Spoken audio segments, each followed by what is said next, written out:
How is this going to impact them the rest of the way? I don't think it has an impact because where it was a rallying cry in the past, that was because Tom Brady had the ability to elevate. It was like, what did Wes Welker do once he left, right? He could take guys and make them better. I don't think he may be able to do that still, but I think that ability has been greatly diminished. And so when people lament his offensive weapons, look, he does not have a lot of offensive weapons. However, it's not quite like he needs a guy to take the lid off the defense, number one. Like, that's the main thing. But does he have running backs who can do a bunch of things? Yeah, he does. They're having bad years, but yeah, he does. Those guys, we've seen them do a bunch of stuff. They can catch, they can run, they're smart. They can, like, so you're saying this can't juice them even if they want it to because he doesn't have the ability? Is that what you mean? Correct. Okay. Julian Edelman is a Super Bowl MVP. Like, you know, is he a number one receiver? No, but he's a good number two receiver. Gronk retired. Then they lost AB. Wait a minute. Wait. Because he doesn't have the greatest tight end who ever lived or the best wideout since Jerry Rice. Oh, poor Tom Brady. That's what he needs to get it done. No, this in the past would have been a rallying cry. Like they would have rallied around. They would have rallied around this and gotten better. I don't think this team has it in them because the leader of their offense, Tom Brady, is no longer an elite player. I think you're reaching, as usual, when it comes to Tom Brady because you're trying to validate a point that you was about 2 years late on at least. One year late. Having said all that, you spoke. Sit back and wait. Well, we heard you to one. No, there ain't no mischaracterization. You keep saying one, we say two or three. You have your opinion, we have ours. You're not entitled to your own facts. Well, we have the video to show it. Don't let the facts get in the way of a good story, everybody. Here's the deal. It's not going to have any impact on the Patriots whatsoever. Because think about it. What were you not saying about the Patriots before? They weren't well-liked. Most people said that they were cheating.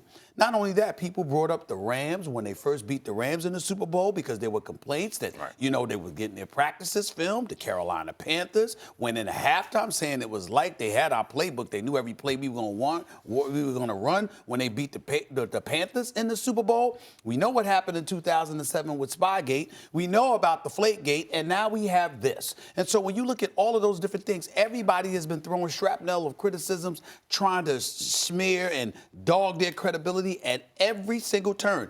Why is it different now? To them, it's like, it's more the same. All they're concerned about is the league investigation to make sure no draft picks are confiscated or no fines are incurred. Outside of that, the Patriots, it's business as usual. This is how they've been living for more than a decade. Yeah, I mean, I don't expect it to impact the team at all. I think they've been through these before. I think they won the Super Bowl the year of Deflategate. That happened when DeQuell Jackson got that interception. Deflategate unfurled. They won the Super Bowl. When coming back from 28-3.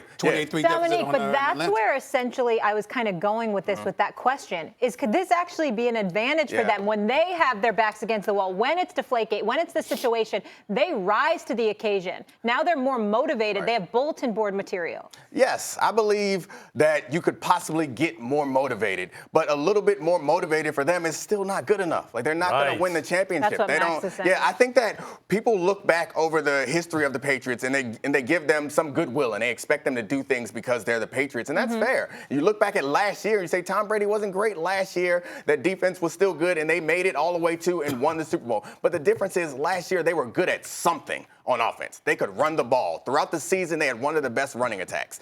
And they had Rob Gronkowski. Right now, they aren't good at anything. Their offensive line isn't good. They aren't running the ball well. They don't have Gronk. Their defense is good. Yeah, their defense is good, but on the offensive side of the ball, they aren't good at anything. And that defense is very good, but it's not built necessarily to beat the two teams that I think they should fear the most. The Ravens, they certainly aren't built to beat the Ravens. And also the Chiefs, you're going to have to score with the Chiefs. No matter how good your defense is, they're going to find chances to score. So there's not enough motivation in the world. Unless this motivates Gronk to come back or motivates to get a receiver. Put it in perspective, how much they dropped off. Where would you have ranked them last year overall versus this season? How much have they dropped amongst the teams? Oh, yeah. Well, I think last year they won the Super Bowl, but I don't think they were the best team in the league. I think that top three, I think they were probably top 5 in the league last year. And what are they now? Yeah, I think they're. I was going to you, Mike, because here's what I love about Molly's question to you. Have there not been times where we looked at the New England Patriots and their offense was elite? And we found ourselves looking at their defense and said their defense is trash. Believe it or not, even with the great Bill Belichick, who was a defensive coordinator before becoming a head coach, okay?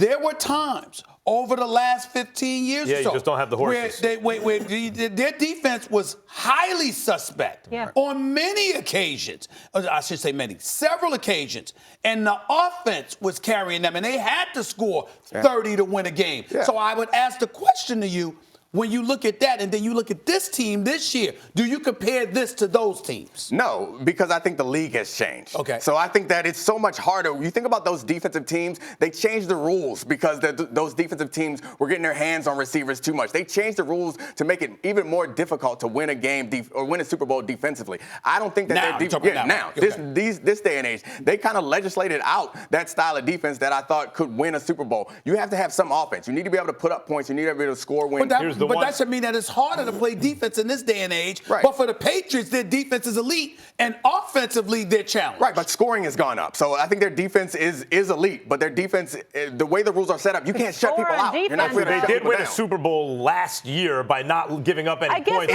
In one game, how much worse really are they? Because it feels like their defense got better. I think Tom Brady, when I say cliff, that's what I mean. Like suddenly, maybe not good enough. I would say this about the one X factor for the Patriots, and Brady's the GOAT.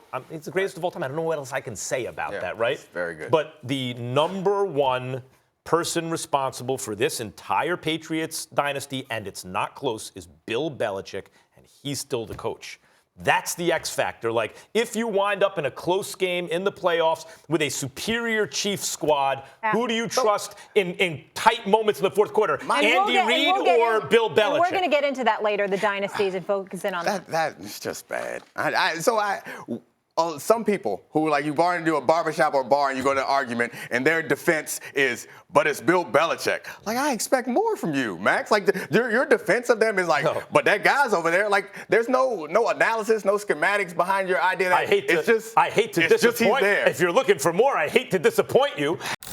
Thanks for watching ESPN on YouTube. For more sports highlights and analysis, be sure to download the ESPN app. And for live streaming sports and premium content, subscribe to ESPN+.